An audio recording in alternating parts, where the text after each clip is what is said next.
Hello and welcome to Rand class. So today I'm gonna talk about fossil fuel versus renewable energy, and this topic has been chosen on my Facebook page.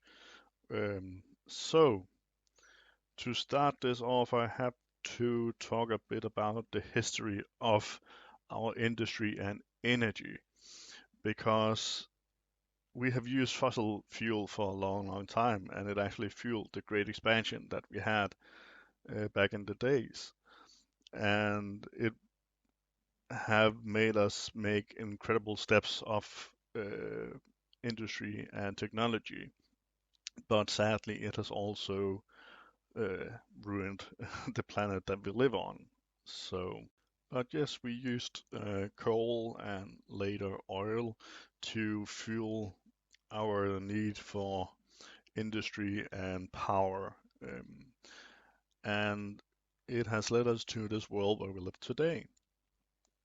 And it's not that we didn't know that there was alternatives to this, because for years we have used water to power certain buildings or to create energy. And I'm gonna talk a bit about that later. But for now, I'm gonna talk about the coal and oil. And coal and oil actually were such a massive thing when we began to expand, because it made us able to travel the oceans in half the speed. It made us able to power our cities, and we used massive amounts of coal. And it was a commodity that every country needed to manufacture stuff, and everyone was working at the coal mines. It was There was such a massive need for coal that a lot of mines had to open. They have since been shut down since we are beginning to move away from coal. Then the other thing is oil. Oil has also been used in a long time for fuel. And we still have some oil left down in the earth, but the problem is it is not sustainable, because we will run out of oil at some point, because it takes such a long time to generate oil. The oil that we're using today are animals who died millions of years ago. So we take a long time to produce oil, and that means that we will run out of oil at some point. Then we have renewable energy, sustainable energy, and that is way better for us and the environment. But there are still some things we need to adjust and we need to learn. For example, we used to use a lot of nuclear reactors to power us, because they had less uh, pollution than a coal factory or oil factory. But the problem is, as we saw with Chernobyl and in Japan, when they break down, that we have a massive radiation slip that can damage entire countries and entire nations. And that's not something that most countries want. They have become more and more safe, and we have become better at building them and having safe measures behind the system so they don't collapse and stuff like that. And actually, right now, the Bill Gates Foundation is actually trying to build a new form of nuclear reactor that will use all the old reactor uh, leftovers and actually use that so to produce energy. But due to the last president, Mr. Trump, the trade embargo with China made it impossible for the Bill Gates Foundation to go to China and build it, where they actually had the permission of the Chinese government to build a plant there and get it running. But we can hopefully see that happen in the future, because that will mean that we have a new way of making power for our power needs. Then the next thing is, we should always look at some sort of power that is unlimited, and that means wind and water mostly, because we should not run out of that, or solar energy for that matter. The sun will expire at some point, but that is in like 150 billion years, so it takes a while. And if they're still using only solar energy at that point, well, then it's sad for them, but then they fail to adapt. Because that is the thing with renewable energy.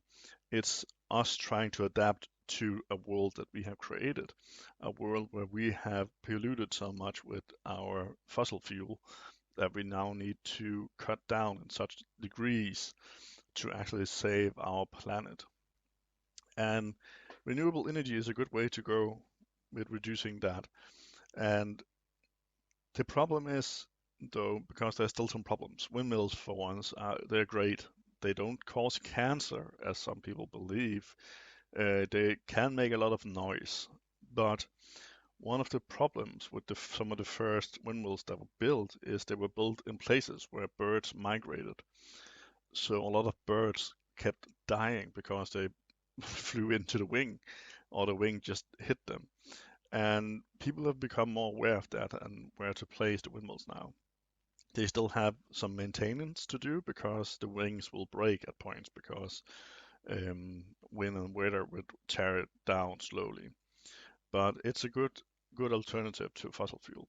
Then we have solar energy. Solar energy is also amazing since it can be used on any surface. For years, you have been able to get solar panels on the top of your houses and then sell back some of the energy that you produce to the energy company. Um, so they will, in the end, pay themselves in, but it's not everyone who wants them. But they are a great source of power, especially since we are making them better every year, finding new ways to make them make more power or to have less maintenance. So they are amazing at giving us energy. Then we have water power.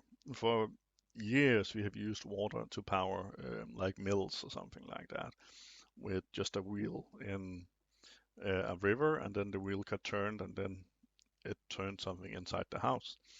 And people are now trying to use waves to power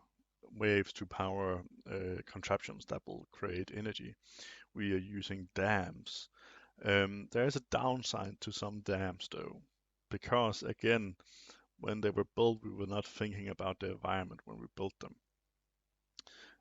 So some places they built a dam, and then they found out that it was a traveling route for some fish that needed to travel upstream.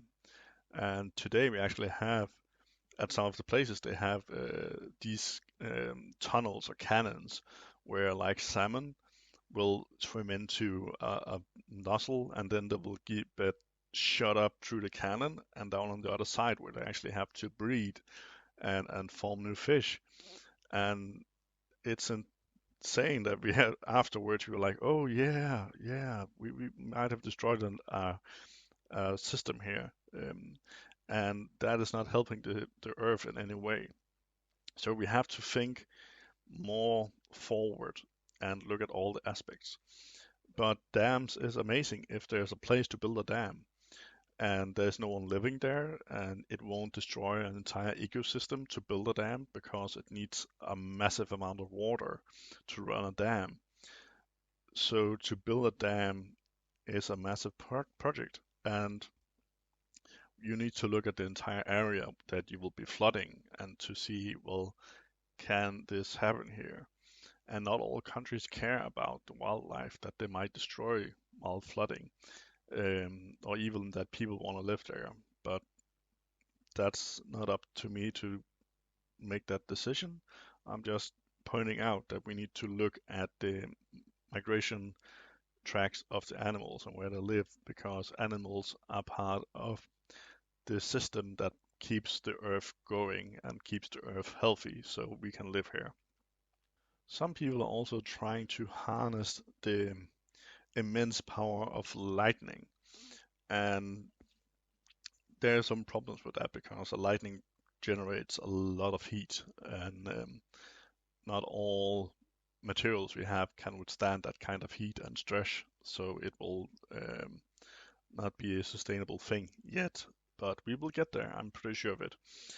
And there's a lot of ways to look about how to generate energy, and it's amazing to see how far we have gotten in the past 40 years, and how much more aware we all are about having to go away from fossil fuel and go to renewable energy. And renewable energy is something that per se is unlimited because we won't run out of coal and oil using them because they just run on the wind or on the sun, and we have a lot of that. Then one of the downsides of having uh, renewable energy is that it's hard to storage the energy because you need massive batteries or some sort of storage device where you can actually store all the energy. And it's something that is being worked on a lot because we actually need to store the energy. So, for example, if we have a sun panel, well, at night it doesn't really generate any energy, but we still need energy at night to power our lights and our houses. And then you need some sort of battery to actually store some of the excess light they make during the daylight to actually being used at nighttime. And it's gonna be amazing how fast that technology is actually moving along because you can look at electric cars. And if you go back and watch some of the first cars that couldn't drive more than 100 kilometers on a full charge, now they can run 500 kilometers, 600 kilometers on a full charge. And they're getting better at producing that. And in the end, we can use that to store the energy of wind, solar, water, etc., to actually have the energy when we need it. And then another thing we have become better at is actually beginning to update all the lighting, all the outdoors facilities with better and more energy efficient stuff. And it costs a lot of money for the government, but in the end, it will save them money because the light bulb will last longer depending on what sort of light bulb it is compared to old light bulbs. So there's a lot of ways to reduce our energy need, but also there's a lot of ways to produce energy so we have it. So I will always go for more renewable energy. And I know that a lot of people would be like, well, then we lose our coal jobs. And I'm like, yes, you might lose that, but then you can actually begin working on windmills instead, building them or maintaining solar panels. And all that is more healthy for you than working at a coal mine. And it often pay more because you need a higher education.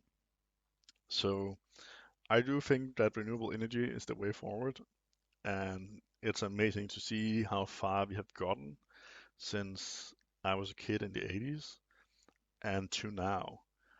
And it's amazing to see the progress we are making.